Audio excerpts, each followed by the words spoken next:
नमस्कार, मैं हूं अनुराग त्रिपाठी। आज बात उस चिंता की जिस पर अलख जगाने की जरूरत है। देश के स्टार्टअप मंत्री पीयूष गोयल की अचानक अंतरात्मा जागी तो देश के युवाओं को ही सुनाने लगे कि खुद को अकल नहीं है तो चाइना से ही सीख लो। देश में चल रहे है फूड डिलीवरी, सट्टेबाजी, फैंटेसी स्पोर्ट्स ऐप पर जमकर बरसे। What are India's startups doing today? We are focused on food delivery apps, turning unemployed youth into cheap labor so the rich can get their meals without moving out of their house.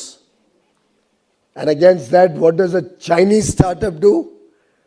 Work on developing electric mobility, battery technologies, and with that, they're today dominating the electric mobility ecosystem. चीन की EV, battery technology, semiconductor और AI technology से सीख लेने की नसीहत देने वाले मंत्री जी शायद ये भूल गए कि चीन तो देश का दुश्मन है।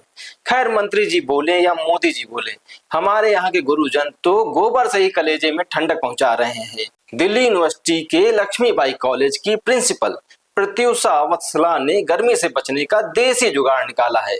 क्लासरूम की दीवारें गाय के गोबर से लीप पोत के स्टूडेंट को सिखा दिया कि बाबा ठीक ही कहते हैं कि गाय हमारी माता है और हमारे मास्टर साहब को कुछ नहीं आता है।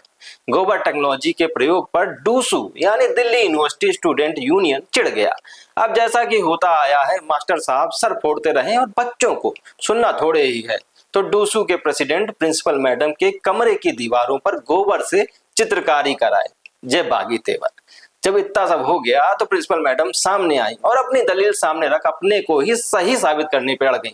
लक्ष्मीबाई के प्रिंसिपल है, मजाक थोड़े ही है। तो यही सोच के एक स्टडी हमने शुरू की हीट स्ट्रेस कंट्रोल कुछ करने की, जिसमें जब ईवीएस की फैकल्टी ने ये डिस्कशन हुआ हमारा उनके साथ प्रपोजल जो आया, तो चूंकि काउडंग पर भी रिसर्चेज पहले भी हुई हैं, तो उनको बैकग्राउंड में रखते हुए पोटा केबिन पर हमने सोचा कि ये चूंकि यहाँ पर ना कोई प्लास्टर है ना कुछ ऐसा है और सेकंड फ्लोर पर है, तो हम क्या कुछ इसमें अगर ऐसा कुछ प्रिपेयर करते हैं मड के साथ यूज करते हुए इसको काउडंग का, तो कुछ कूलिंग इफेक्ट कितना आता है, आ सकता है, नहीं आ सकता है।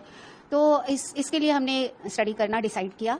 प्रकार से पूरे सोशल मीडिया पे हर एक न्यूज़ चैनल पर कॉलेज की प्रिंसिपल मैडम गोबर लेकर एक क्लासरूम को लीपने का काम करती हैं और ये कहती है कि एक मेरी प्रोफेसर की रिसर्च थी, उसके बेसिस पर हम क्लासरूम को ठंडा करेंगे। आधुनिक भारत की बात होती है, विकसित भारत की बात होती है, और विकसित भारत में जब स्टूडेंट्स के क्लासरूम में एक ओल्ड ट्रेडिशन मटेरियल के साथ मैडम लेकर आती हैं चीज़ों को, क्या उनके को अपने रूम में भी सेम हालात हैं? क्या वो गोबर के प्रिंसिपल रूम में बैठती है? मैं आज देख के आया था तो नहीं था। अब इनको कौन समझाए कि गोबर गौमूत्र की एजेंसी देश में बाबा रामदेव के पास है, उनका बाजार है, उनकी मोनोपोली है। देश में सनातनी योग भी वही बेच सकते हैं। गोबर गौमूत्र पर बाबा का उतना ही हक है जितना अनुलोम विलोम पर। तो प्रिंसिपल मैडम ने बगैर बाबा को कॉन्फिडेंस में लिए जो गोबर किया उसकी छींटें उन पर भी जा गिरी। जा तो भाई एक बात, इसके अलावा जो देश में चल रहा है वो भी समझ लो। स्टार्टअप मंत्री पीयूष गोयल पहले देश को ये बताएं कि ऑप्शन क्या है युवाओं के पास। कोई कभी चाय का ठेला लगवा दे रहा है तो कोई पकौड़े तलने को ही बिजनेस बताए दे रहा है। तो देश का युवा स्टार्टअप के नाम पर यही जानता है। देश इस समय आईपीएल में लंबे लंबे छक्के देख रहा है। हर दूसरे ओवर के बीच कभी इस ऐप पर तो कभी उस ऐप पर देश के धाकड़ खिलाड़ी टीम बनाने के लिए उकसा रहे हैं। कोई बता रहा है पोकर खेल लो तो कोई बता रहा है कि रमी से नोट छाप लो।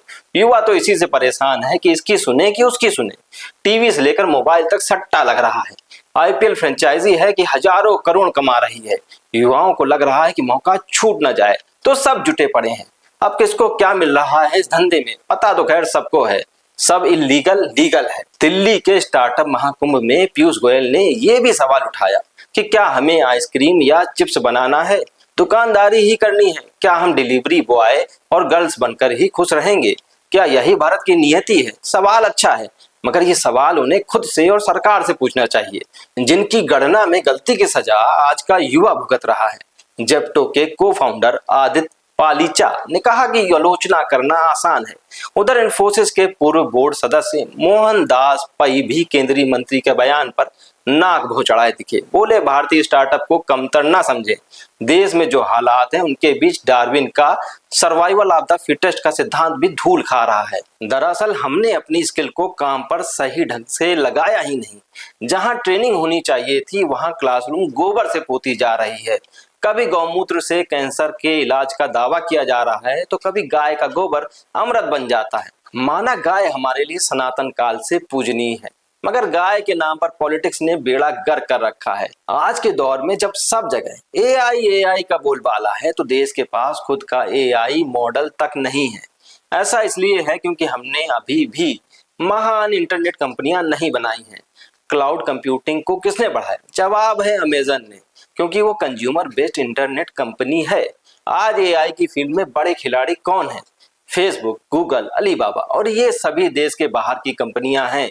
हमारे महान देश में दुनिया के रिचेस्ट बिजनेस टाइकून हो सकते हैं, मगर मजाल है कि हम तकनीकी तौर पर आत्मनिर्भर होने की सोच भी लें। खैर, आप भी सोचिए, क्योंकि ये देश आपका भी है। जय हिंद।